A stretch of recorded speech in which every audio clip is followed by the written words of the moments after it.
every time I met him, whether in the office, after we had chatted, just about everything, we always prayed. I remember once Sister Priska, she was teaching then, we went to mark the GCA. And I was teaching in Lycée Bilingue, and the marking of the GCA was in Lycée Bilingue. And since I was a teacher there, I knew the stores. So it was lunch hour. So I told her, okay, let's go down. I know a store that is out of the gate. You can get a snack. I was the one, there were 4 of us, Sister Priska, Sister Genevieve Makondo, and some unbeliever, and myself. I was the one nearest the road. We're walking, the 4 of us across, but on the side of the road. Then from here, just like this, I saw a big truck that carries the dustbin. I saw it coming towards us. I skipped onto the sidewalk. Then all I remember is I saw Sister Priska going down on her stomach, and she was pregnant. She went flat on her stomach. And the other lady, who was an unbeliever, she went into a coma. Sister Genevieve, her leg was broken. I would have been crushed because I was the one nearest the road. But I don't know how God granted me to see. So I jumped. I jumped beyond the 3 of them, behind them, on the sidewalk. So this vehicle now took the 3 of them. Wow. Because as the vehicle was coming, there was a 504 that started trafficating late to turn left. So this truck was trying to avoid colliding, hitting this car. So he turned over to our side. Sister Prisa she lost consciousness. Then there was a dinner bus coming. So I was screaming, calling teachers. Some teachers have been knocked down by a car. They were all on the floor. Nobody could hear what I was saying because I was in hysterics. I was just hysterical. Finally, they came, they were put in the bus, I entered, and we went to the hospital. We dropped Sister Genevieve, her leg was just dangling, was totally broken. That other lady was in a coma for over 2 weeks. Sister Prisa came back to herself. She didn't even know exactly where she was.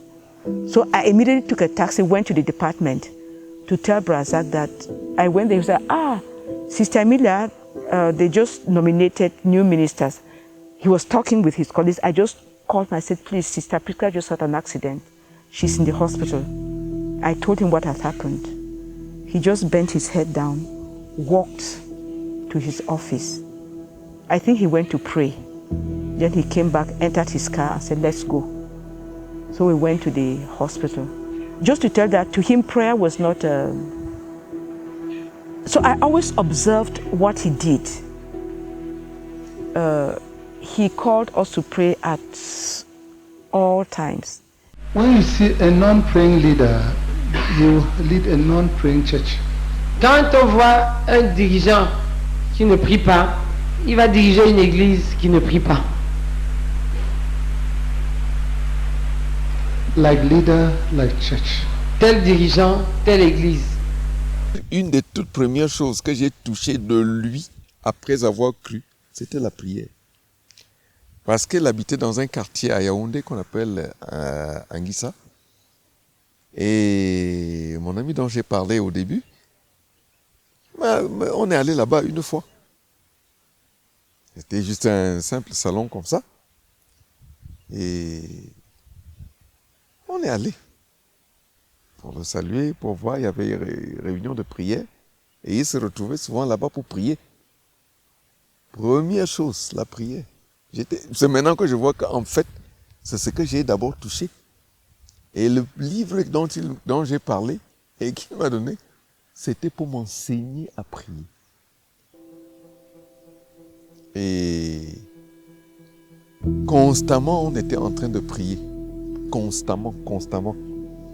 Je ne peux pas parler des centaines et des milliers de nuits de prière que nous avons eues ensemble. C'est des nuits de prière et des nuits de prière et des nuits de prière et encore des nuits de prière. Beaucoup de nuits de prière. Well, at the time, in Yaoundé, there was no Christian Missionary Fellowship International. I knew Brother Zach as a Presbyterian preacher of the gospel. He lived in Jungolo at the time, the headquarters of the Presbyterian Mission in Yaoundé and served the Presbyterian Mission as a national evangelist, I think. But we held prayers in his home once every Friday, once every week, and that was every Friday. And there were all-night prayer meetings. I had never prayed the whole night since I became a Christian, either a counterfeit one or a true one. Never experienced praying the whole night. And so this was the second new experience after my conversion. And I said, wow, is this possible? To sit up the whole night praying? And this man led us praying ably, and I took delight in it, and I kept attending those Friday prayer nights. He went out a lot to preach in Nigeria. I think I'd gone to India 16 times to teach on prayer. He had a burden first for the conquest of Cameroon, because when we just believed, there was a song we used to sing, I know that Jesus is mine. And then and this is a task in Yaoundé until he's coming again. Then we'll sing, this is a task in Cameroon. Then this is a task in Africa. So as we're studying, as he was teaching, it was evolving. As we're possessing the city, we're seeing the need to possess not only Africa, but the whole world. So by the time we started sending out missionaries, we knew exactly that the Lord had called us to go and make disciples of all nations. So the making of disciples, or taking the Great Commission to all nations, was part of our life. So we gave, it was communicated through teaching, sharing, and so it was not something that he decided one day that I'm going to start. No, we're growing. And as we're growing, God was opening doors and expanding the work. That's how it came. Seigneur béni.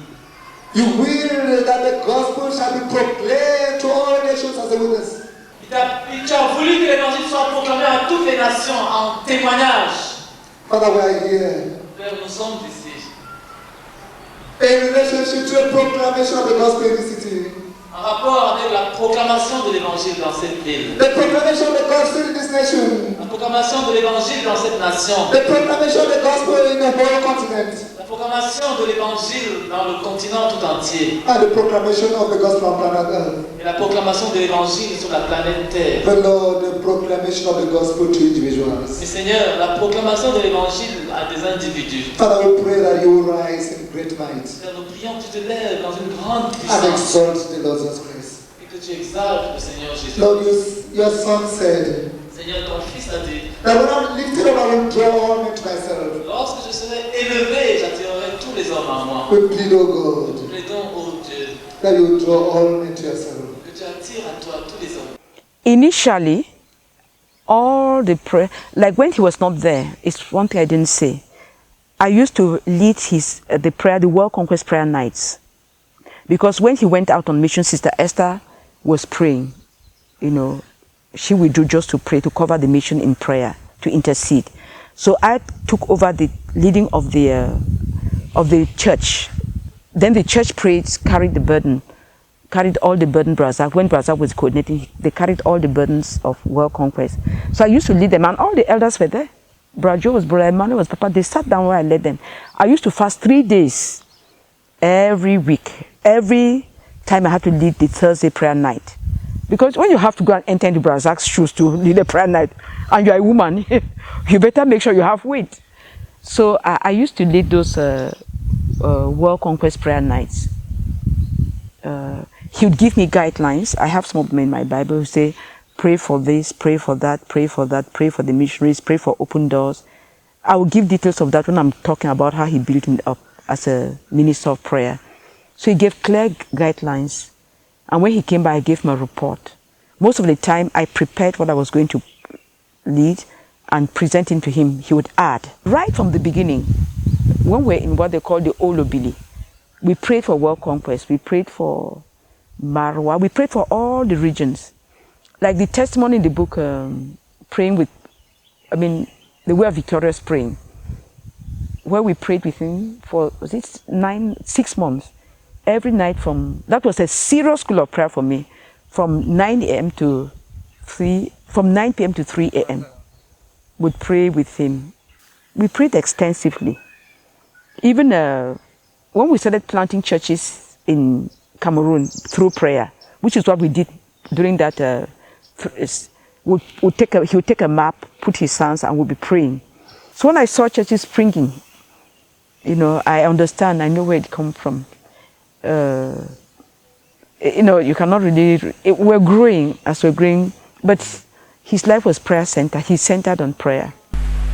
Whatever excuses you give now, Quelles que soient les excuses que tu peux être en train de donner maintenant for your superficial praying, pour justifier ta prière superficielle, ta manière superficielle de prier, one thing I want to tell you, une chose que je voudrais te dire, you may accomplish 0.1% of what God intended you to accomplish. c'est que tu pourrais accomplir 0,1% de ce que Dieu voulait que tu accomplisses. L'une des toutes premières fois où on est allé en France, on avait été invité par un pasteur au nord-est de la France, dans une ville appelée Mulhouse. Et une bourgade à côté s'appelle Rixheim. Rixheim, c'est une banlieue de la ville de Mulhouse. On est allé prêcher là-bas. En rentrant, on s'est arrêté à Paris. Et évidemment, en ce temps-là, nous n'avions pas de ministère en France, nous n'avions rien du tout. Ce pasteur avait lu un de nos livres et il était tellement touché, il a dit non, il faut que j'invite cet auteur-ci pour qu'il vienne enseigner dans notre église. C'est comme ça que nous sommes allés là-bas, en 1989. Et puis, ils nous ont encore invités en 1991. Quand on rentrait là, on s'est mis à genoux à l'aéroport Charles de Gaulle, à Paris. Et prier. Là, dans le hall de l'aéroport, on s'est mis à genoux là, on a levé les mains et il a prié pour amener à l'existence notre ministère en Europe, en France, en Grande-Bretagne, en Belgique, en Allemagne, en Italie, en Espagne, en Suède, Norvège. C'était en ce temps-là. Et tu vois, ils ne se mettaient pas en peine qu'à mais qu'est-ce qu'on va dire? Évidemment, les gens passaient et regardaient, ça ne nous dérangeait même pas un peu. Mais aujourd'hui, notre ministère est implanté en France, il est implanté en Allemagne, en Grande-Bretagne, en Espagne, en Belgique. Donc, très simple.